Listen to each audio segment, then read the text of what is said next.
नमस्कार दोस्तों और साथियों, आप आज देखने वाले हैं तत्काल टिकट के बारे में मालूमात। थोड़ी सी मालूमात है जो आपको आप तक पहुंचानी ज़रूरी थी। तो ये देख लीजिए, तत्काल टिकट जो है किस समय और कैसे मारा जाता है। सब समस्याएं आती है, कुछ लोग परेशान हो जाते हैं कि टिकट कंफर्म नहीं हुआ या फिर टिकट हो गया या फिर टिकट का रिफ़ंड नहीं मिला। तो इसके लिए हमें कुछ मालूमात होना ज़रूरी है। तत्काल टिकट करवाने से या करने से पहले हमें कुछ जानकारियाँ ज़रूरी है। जैसे कि हम कोई तत्काल टिकट बुक करते हैं तो उसको टिकट बुक करने से पहले हमें एक दिन पहले बुक करवाना होगा। जैसे हम आसपास के देहाती इलाकों में जाते हैं तो उसके लिए हमें ठीक 11 बजे तत्काल टिकट का समय होता है, सुबह उस टाइम करना होगा। तो जैसे कि हमें नांदेड़ से मुंबई जाना है और हमने कुछ टिकट बुक किए हैं, हम जैसे कि हमारे हिस्ट्री में जाकर देखते हैं दोस्तों।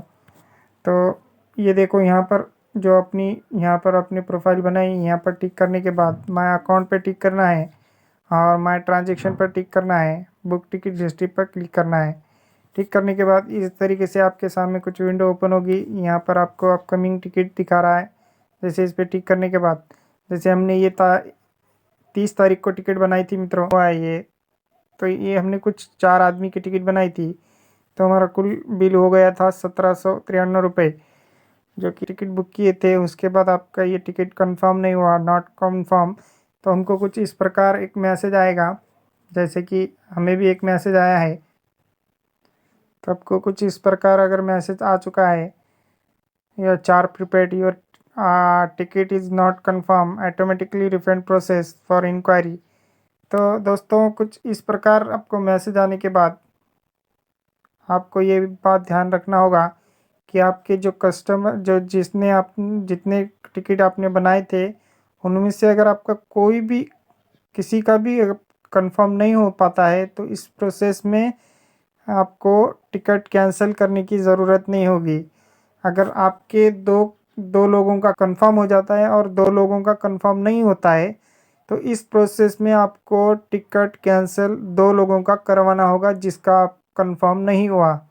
इस प्रक्रिया में रिफ़ंड नहीं आता है, ऑटोमेटिकली रिफ़ंड नहीं होता है, आपको कैंसिल करना होता है। दो लोगों का जो कंफर्म हो चुका है वो ट्रैवल कर सकते हैं, उनका रिफ़ंड वगैरह नहीं मिलता आपको।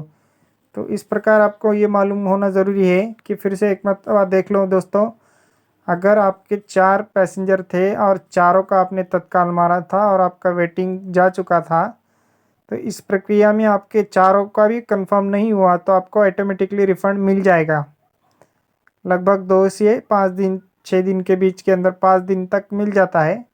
अगर आप चारों में से सिर्फ एक का कंफर्म हो चुका है, 3 का कंफर्म नहीं हुआ टिकट, तो इस प्रक्रिया में जो एक का छोड़ के बाकी 3 का आपको लगभग 4 घंटे पहले कैंसिल करवाना होगा, जब आपको चार्ट प्रीपेड का मैसेज आएगा।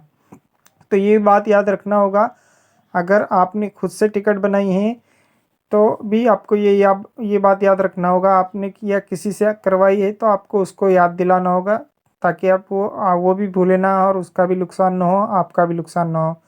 तो ऐसी कुछ बातें होती है दोस्तों जो कि आपको समझ में आनी चाहिए। तो आप इसका रिफ़ंड कितना मिलता है ये देखते हैं दोस्तों। कुछ रिफ़ंड मिलता है, जैसे कि आपका बिल हो गया 1793 रुपये। तो दोस्तों, इसमें जीएसटी टिकट का जो है कटाकर और तत्काल का चार्ज होता है, जो भी होता है चार्ज, 1600 रुपये रिफ़ंड मिलेगा शायद ही। देखते हैं हम रिफ़ंड आने के बाद क्या प्रक्रिया होती है। तो इस प्रकार आपको करना होगा दोस्तों। अगर आपका